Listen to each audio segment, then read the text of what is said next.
और इसी पर और विस्तार से चर्चा के लिए तमाम खास मेहमान इस वक्त पहले स्टूडियो में जो मेहमान हैं उनसे चर्चा यहां पर परिचय करवा देती हूं मैं आपको। चर्चा से पहले प्रोफेसर कपिल कुमार हिस्टोरियन है, इस वक्त हमारे साथ यहां पर जुड़े हुए हैं। आचार्य विक्रमादित्य जी हिंदू धर्म गुरु हैं, इस वक्त हमारे साथ जुड़े हुए हैं।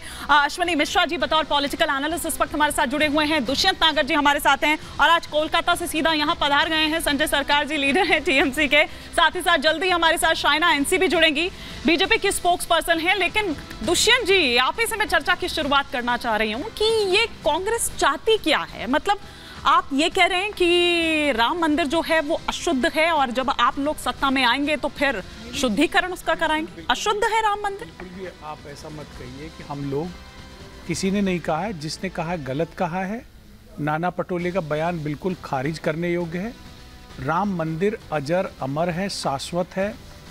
आज से नहीं, हजारों वर्षों से राम परमात्मा हैं, हिंदुओं के, करोड़ों भारतवासियों के आस्था के प्रतीक हैं। हम सब उनमें आस्था रखते हैं।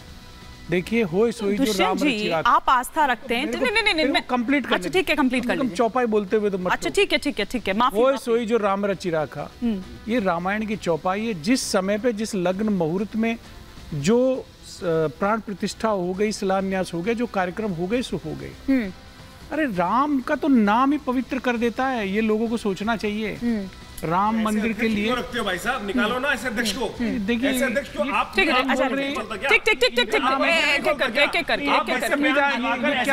क्या बोल रहा है आचार्य जी एक एक करके ना। ऐसे लोगों को रखते क्यों? सुनिए एक एक करके। मैं समझता हूं कि इस तरह की डिबेट अगर आप कर रहे हैं तो मैं धन्यवाद बोल के। नहीं ठीक है, आप अपनी बात कर लीजिए। लेकिन दुष्यंत जी सुनिए ना, आस्था की बात आप कर रहे थे, सवाल मैं आपसे कर रही हूँ ना। सुनिए, कौन व्यक्ति किस तरह की आस्था है जो एक के बाद एक प्रभु श्री राम को लेकर, राम मंदिर को लेकर, सनातन को लेकर, हिंदुओं को लेकर कार्य है, गलत है, नहीं बोलना तो फिर होगा क्या, ये बताइए ना। राम राजनीति का, चुनाव का मुद्दा नहीं हो सकते।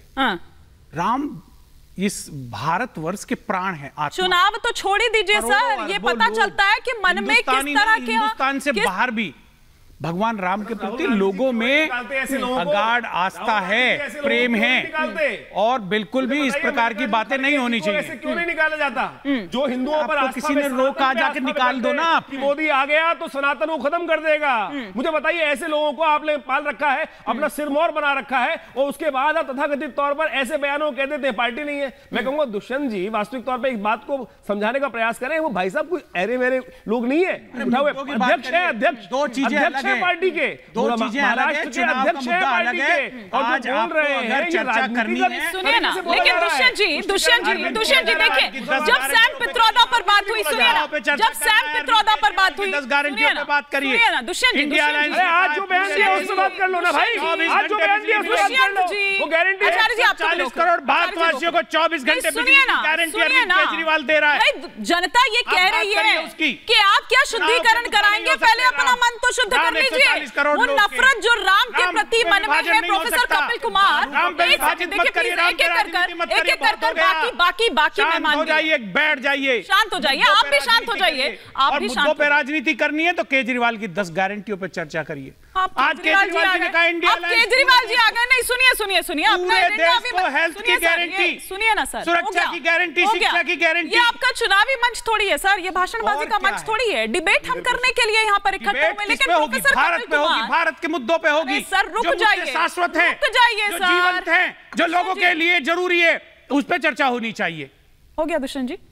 प्रोफेसर कपिल कुमार, ये वही कांग्रेस है ना कि एक के बाद एक इस तरह के बयान आ रहे हैं, थमने का नाम नहीं ले रहे हैं, और लोग ये कह रहे हैं कि भैया पहले मन से अपने जो विचार हैं, नफरत जो है राम के प्रति, उसको तो निकालिए। कोई राम मंदिर चले जाता है दर्शन करने के लिए तो उसको पार्टी से निकाल दिया जाता है, प्राण प्रतिष्ठा के निमंत्रण को ठुकरा दिया जाता है। देखिए हिमानी जी, एक बड़ी मजेदार चीज है। मैं तो आज बड़ा खुश हूं कि दुष्यंत जी ये बयान दे रहे हैं राम जी को लेकर के। आपका बहुत बहुत स्वागत है दुष्यंत जी, मैं बहुत तारीफ करूंगा आपकी, और इसी वजह से मैं आपसे आज एक भविष्यवाणी भी कर रहा हूं। वो दिन दूर नहीं है जब आप कांग्रेस छोड़ेंगे। माफ कीजिए, आगे बात कर लेंगे इसके ऊपर। देखिए, इसको खाली इस बयान से मत लीजिए कि शुद्धि की जाएगी। इस पूरे परिप्रेक्ष्य को देखिए राम मंदिर के। जिस पार्टी ने सुप्रीम कोर्ट के अंदर यह बयान दिलवाया हो कि राम मिथ्या है, बिल्कुल, राम मंदिर कोई चीज नहीं है। तो सबसे पहले तो उस पार्टी के किसी भी प्रेसिडेंट को, चाहे वो महाराष्ट्र का हो या कहीं का भी हो, फिर उसको राम मंदिर के ऊपर टिप्पणी करने का कोई भी नैतिक अधिकार नहीं है। मैं तो नैतिकता की बात कर रहा हूं, मैं राजनीति की चुनाव की बात नहीं कर रहा हूं। कि जब आप कह चुके हैं कि राम तो मिथ्या है, तो आपको फिर नैतिक अधिकार क्या है? आप राम की बात क्यों करते हैं? इसको ऐसे ही वो कम्युनिस्ट करते हैं, एक तरफ कहते हैं हम धर्म को नहीं मानते और दूसरी तरफ फिर सब चीज लाते हैं। बंगाल के अंदर वो सारे काली पूजा का फ्रंट जो है यूज करते थे अपनी वोट डालने के लिए लेकर के। दूसरी बात, भैया अगर शुद्धिकरण करना है तो भैया सबसे पहले तो कांग्रेस का शुद्धिकरण कराइए, जिस कांग्रेस की स्थापना एक एओ ह्यूम ने की थी और जिस कांग्रेस ने एक अंग्रेज को 1947 के अंदर स्वदेशी स्वदेशी करते हुए सारे राष्ट्रीय आंदोलन के अंदर के हम स्वदेशी में बल देते हैं, एक अंग्रेज को भारत का गवर्नर जनरल बनाया था। दुष्यंत जी को सबसे पहले शुद्धि तो उसकी करे कांग्रेस वाले अपनी पूरी लेकर के। 1930 में पंडित जवाहरलाल नेहरू जी की सरपरस्ती में कांग्रेस ने पूर्ण स्वराज का सिद्धांत पारित किया। और मेरा क्या डोमिनियन 1931 में और लेके क्या है डोमिनियन? कांग्रेस पार्टी ने कहा सब लेके आए डोमिनियन मिलेगा। ऐसे बेवकूफ बनाया लोगों कौन लेके आया ये डोमिनियन? कौन लेके आया 47 के अंदर? बताइए। देश को भ्रमाने का बात कर, आप भरमाने की बात मत करिए। पढ़े लिखे व्यक्ति, मैं पढ़ा लिखा हूं तभी कह रहा हूं, मैं चैलेंज करता हूं। कोई कह दे कि आजादी मिली थी 15 अगस्त को, 15 अगस्त को डोमिनियन भारत आजाद हुआ, समान अंग्रेजों के राजा ने 22 जून 1948 को भारत का जगत छोड़ा था। गलत साबित कर दो मुझे। चाकरी की कांग्रेस ने, चाकरी की अंग्रेजों की, और वही कांग्रेस मानसिकता जो है लेकर के फिर भी चलती है। लगातार अंग्रेजी चाकरिता की मानसिकता लेके चलती है। 5000 साल से जो वंचित थे अधिकार के लिए, कांग्रेस पार्टी ने, क्योंकि मोदी क्योंकि ओबीसी है इसलिए शुद्धि करवाएंगे। मोदी ओबीसी है इसलिए शुद्धि करवाएंगे। ये इन कांग्रेसियों का ब्राह्मणवाद। संजय सरकार जी, क्या आपके भी यही विचार है?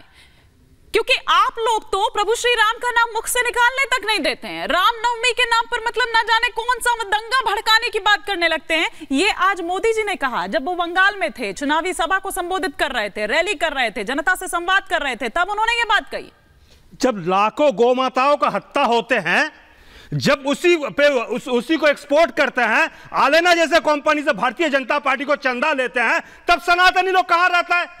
ये सनातनी, जब मतलब हिंदुओं का सनातनी हम भैया है, वो कहां रहता है उस समय? अरे आपका समय में आप सुनिए, आप बात बोलिए। अकाल बोधन दुर्गा पूजा बंगाल में हुआ था। अकाल बोधन दुर्गा पूजा बंगाल में रावण को बात करने के लिए हुआ था। जो दुर्गा पूजा बंगाल में होता है, ये जानकारी होना चाहिए। ये जानकारी नहीं है, आपको जानकारी नहीं है तो माफी मांगिए, माफी मांगिए। बंगाल में दुर्गा पूजा होता है और 4 दिन से सबसे बड़ा त्योहार होता है। रावण को बात करने के लिए अकाल बोधन जो पूजा होता है, और दुर्गा पूजा बंगाल में हुआ है। और रामचंद्र जी वो पूजा किया था, और उसके लिए दुर्गा पूजा वहां पर होता है। और सबसे बड़ा बात बोला जाता है, वो होता नहीं है। रामनवमी के दिन में